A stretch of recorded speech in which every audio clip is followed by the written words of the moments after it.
اعوذ باللہ من الشیطان الرجیم بسم اللہ الرحمن الرحیم۔ السلام علیکم سامعین حضرات، کل سماعت کیے تھے تلکر رسول کا صفحہ نمبر 99۔ آج انشاءاللہ سماعت کریں گے صفحہ نمبر 100۔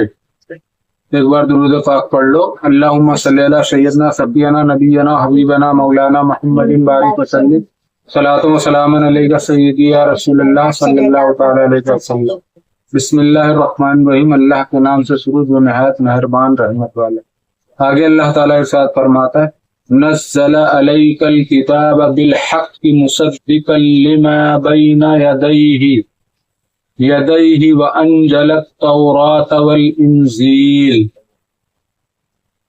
اس نے تم پر یہ سچی کتاب اتاری، اگلی کتابوں کی تصدیق فرماتی، اور اس نے اس سے پہلے توریت اور انجیل اتاری۔ آگے اللہ تعالیٰ ارشاد فرماتا ہے، من قبل ھدی للناس وانزل الفرقان ان الذین کفروا بآیات اللہ لہم عذاب شدید۔ بے شک وہ جو اللہ کی آیتوں سے منکر ہوئے ان کے لیے سخت عذاب ہے۔ آگے اللہ تعالیٰ ارشاد فرماتا ہے، واللہ عزیز ذو انتقام ان اللہ لا یخفی علیہ شیء فی الارض ولا فی السماء۔ اور اللہ غالب بدلہ لینے والا ہے، اللہ پر کچھ چھپا نہیں، زمین میں نہ آسمان میں وہی ہے۔ آگے اللہ تعالیٰ ارشاد فرماتا، هو الذی یصورکم فی الارحام کیف یشاء، کہ تمہاری تصویر بناتا ہے ماؤں کے پیٹ میں جیسی چاہے۔ آگے اللہ تعالیٰ ارشاد فرماتا، لا الہ الا هو العزیز الحکیم، هو الذی انزل علیک الکتاب منہ آیات محکمات ہن ام الکتاب و اخر متشابہات۔ اس کے سوا کسی کی عبادت نہیں، عزت والا حکمت والا وہی ہے جس نے تم پر یہ کتاب اتاری، اس کی کچھ آیتیں صاف معنی رکھتی ہیں، وہ کتاب کی اصل ہیں، اور دوسری وہ ہیں جن کے معنی میں اشتباہ ہو۔ آگے اللہ تعالیٰ ارشاد فرماتا، فَأَمَّا الَّذِينَ فِي قُلُوبِهِمْ زَيْغٌ فَيَتَّبِعُونَ ما تشبه منه ابتغاء الفتنة وابتغاء تأويله۔ وہ جن کے دلوں میں کجی ہے وہ اشتباہ والی کے پیچھے پڑتے ہیں، گمراہی چاہنے اور اس کا پہلو ڈھونڈنے کو۔ اس میں دو طرح کی آیتیں اللہ تعالیٰ نے نازل فرمائی، جس کا ایک آیت ایسی ہوتی ہے جس کا صاف صاف معنی بیان ہو جاتا، اور ایک متشابہات ہے جس کا معنی اللہ جانے یا اللہ کے عطا سے رسول اللہ جانے۔ اس لیے جو آیت متشابہات کے پیچھے جو بھاگتا ہے وہ گمراہ ہو جاتا ہے، کیونکہ اس کا معنی پتہ ہی نہیں ہے، کسی کو نہیں پتا ہے، اللہ جانے یا اللہ کی عطا سے رسول اللہ جانے۔ شان نزول، اس میں وفد نجران کے نصرانی بھی داخل ہیں، مرد عورت، گورا کالا، خوبصورت بد شکل وغیرہ۔ بخاری و مسلم کی حدیث میں ہے، سید عالم صلی اللہ علیہ وسلم نے فرمایا، تمہارا مادہ پیدائش ماں کے پیٹ میں 40 روز جمع ہوتا ہے، پھر اتنے ہی دن الکا یعنی خون بستہ کی شکل میں ہوتا ہے، پھر اتنے ہی دن پارہ گوشت کی صورت میں رہتا ہے، پھر اللہ تعالی ایک فرشتہ بھیجتا ہے جو اس کا رزق، اس کی عمر، اس کے عمل، اس کا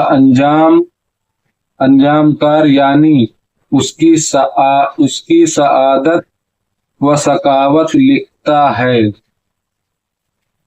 بچہ جب پیٹ میں ماں کے سکم میں جب وہ اللہ تعالیٰ پیدا فرمانا رہتا ہے تو پہلے وہ ایک پانی کی شکل میں رہتا ہے، پھر وہ دھیرے دھیرے ماں کے پیٹ میں 40 روز خون جمع ہوتا ہے، پھر ہلکا کی شکل میں ہوتا ہے، پھر خون بستے پھر گوشت کی صورت میں آتا ہے، پھر اللہ تعالیٰ ایک فرشتہ بھیجتا ہے، ماں کے ہی پیٹ میں وہ فرشتہ آتا ہے اور اس بچے کا سب کچھ لکھ ڈالتا ہے، وہ کیا عمل کرے گا، اس کا انجام کیا ہوگا، وہ کتنا سخاوت کرے گا، پیسہ بانٹنے والا کتنا ہے اور کتنی سعادت رہے گی، سب اس کی عمر سب کچھ اسی فرشتہ لکھ دیتا ہے اس کے پیدا ہونے سے پہلے ہی۔ پھر اس میں روح ڈالتا ہے، پھر وہ فرشتہ اس میں روح ڈالتا ہے اللہ کے حکم سے، تو اس کی قسم جس کے سوا کوئی معبود نہیں، آدمی جنتیوں کے سے عمل کرتا رہتا ہے، آدمی جنت میں جانے والا عمل کرتے رہتا ہے،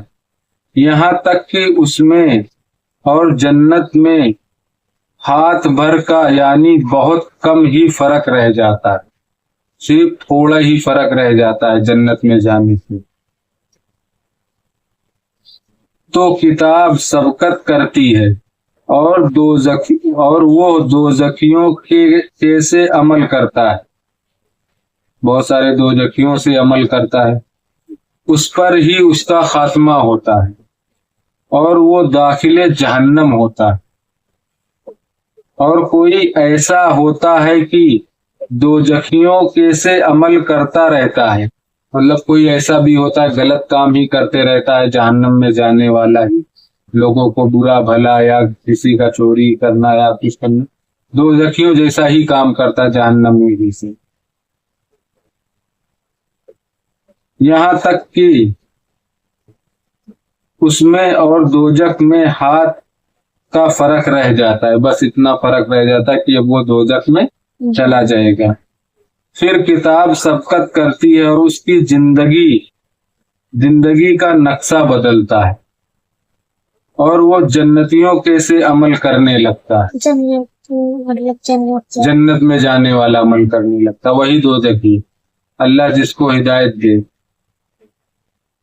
پھر وہی جہنمی جنت میں جانے والا کام کرنے لگتا ہے، عمل کرنے، اسی پر اس کا خاتمہ ہوتا ہے، اسی پر اس کا انتقال ہو جاتا ہے نیک عمل پر، اور داخل جنت ہو جاتا ہے، پھر ایمان پہ اس کا خاتمہ ہوا تو وہ پھر داخل جنت ہو جاتا ہے۔ اس میں بھی نصارہ کا رد ہے جو حضرت عیسیٰ علیہ الصلاۃ والتسلیمات کو خدا کا بیٹا کہتے ہیں، حضرت عیسیٰ علیہ السلام کو خدا کا بیٹا کہتے ہیں نا، اور ان کی عبادت کرتے تھے، دیکھو یہ لوگوں نہیں چرچ بنائے رہتے، وہ ہاتھ ایسا، وہ سمجھتے ہیں کہ وہ وہی ہیں مسیح، مگر حضرت عیسیٰ علیہ السلام کو اللہ تعالیٰ نے زندہ ہی آسمان پہ اٹھا لیا، اور پھر ابھی وہ اور دنیا میں آئیں گے، پھر اللہ تعالیٰ ان کو دنیا میں بھیجے گی، اور پھر پوری دنیا پہ حکومت بھی رہے گی مسلمان انشاءاللہ، اور ان کی عبادت کرتے تھے جس میں کوئی احتمال و اشتباہ نہیں کہ احکام میں ان کی طرف رجوع کیا جاتا ہے، اور حلال و حرام میں بھی انہی پر عمل، وہ چند وجوہ کا احتمال رکھتی ہیں، ان میں سے کون سی وجہ مراد ہے یہ اللہ ہی جانتا۔ یہ جو متشابہات آیات ہیں، جیسے الف لام میم پڑھے، اب اس کا مطلب اللہ ہی کو پتا ہے، باقی دنیا میں کسی کو بھی نہیں پتا۔ ہاں، کہ اس سے کیا مراد ہے وہ اللہ ہی بہتر جانے، باقی کسی کو کچھ نہیں پتا۔ اور اس کے آگے جتنا پڑھیں گے اس کا صاف معنی ہے۔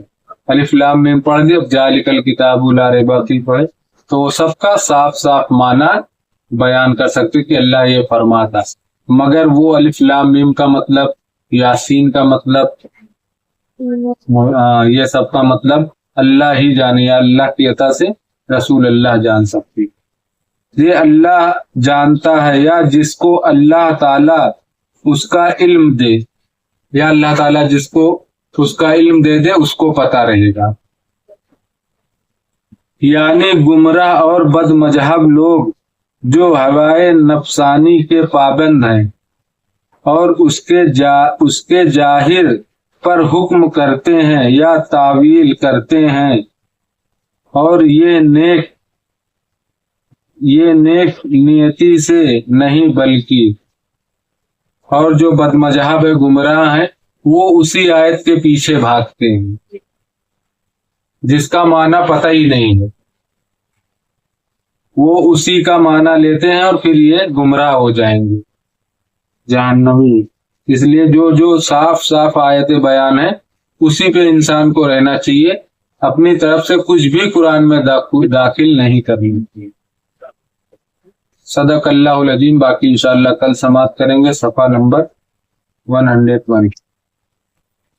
بسم اللہ الرحمن الرحیم، صلی اللہ علیہ نبی وآلہ صلی اللہ علیہ وسلم، صلاۃ و سلام علیکہ سیدی یا رسول اللہ صلی اللہ تعالی علیہ وسلم۔ یا اللہ یا رحمان یا رحیم یا مالک القدوس، یا اللہ ہم نے جو قرآن پاک کی تلاوت اس کا پڑھنا سننا قبول عطا فرما۔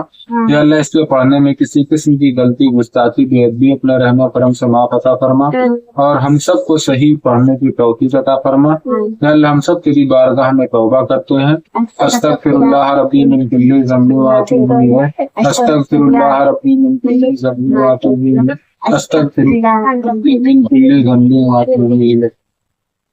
سبحانک ذی العزۃ عما یصفون وسلام علی المرسلین والحمد للہ رب العالمین، لا الہ الا اللہ محمد رسول اللہ صلی اللہ تعالی علیہ وسلم۔ السلام علیکم رحمۃ اللہ تعالی وبرکاتہ۔